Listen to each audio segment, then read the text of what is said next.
Colin Olson. I'm on the track team, and I run mid-distance, specifically the 400, 800. My name is Roman Waldera. I'm an assistant coach for Minot State Track and Field.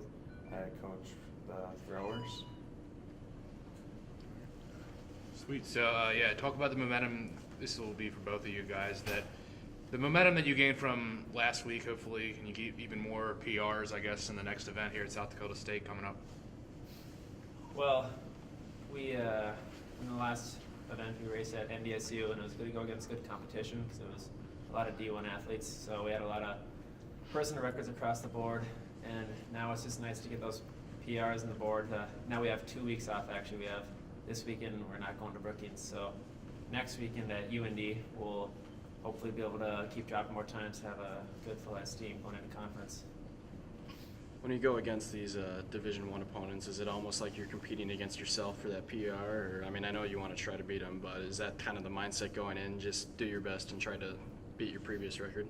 I mean, well, we have some people who are able to compete at that level. I mean, obviously not like to a certain extent, but I mean, like for example, our top business guy, Joel Cartwright, he was able to compete against NDSU or Grand Forks UND people. It's just nice to have good competition. So It's interesting in the throws, being that NDSU at this last meet, they have the best crew in the nation, all divisions for the throws.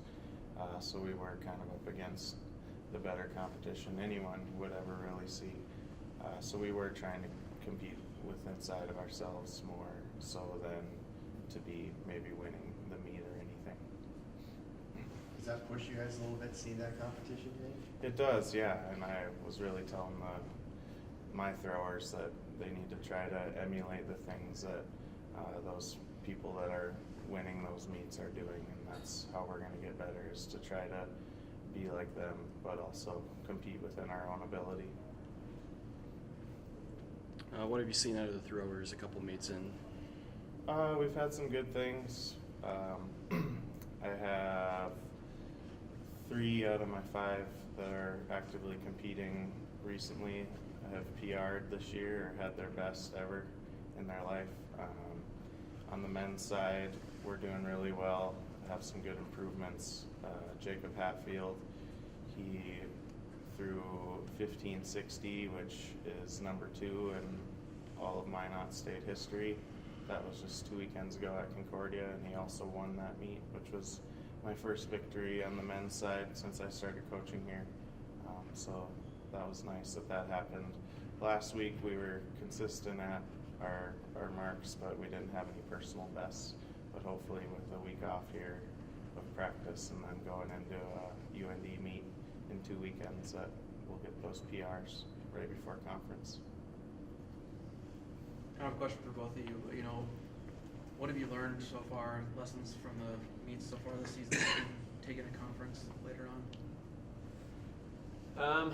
Just kind of right away, it's hard to be able to drop a good time or a good distance for throwing or whatnot, and that's just kind of a thing to keep your head up as you go throughout the season, and just kind of recognize that it's early on in the year, just knowing that, like he's told me before, after an 800 or something when I'll race, that not focusing on Concordia, the second meet of the year, focus on outdoor conference. So it's just all about keeping your head up and keep trying to drop times after personal records. So Yeah, that's a good point. I'm glad you remembered that. It's one of my sayings is it's not where you start, it's where you finish. So we just need to learn to be patient throughout the process and not force things in these events. Sometimes things have to be perfect in a short amount of time, so you're likely going to have more bad attempts than good. And it's also good to relax and not force things with the throws, even though we have the stereotype of being strong and aggressive. It's still good to be relaxed, to hit the right positions, and same with runners. If they're too tense or forcing it, their running form maybe isn't as good as it should be.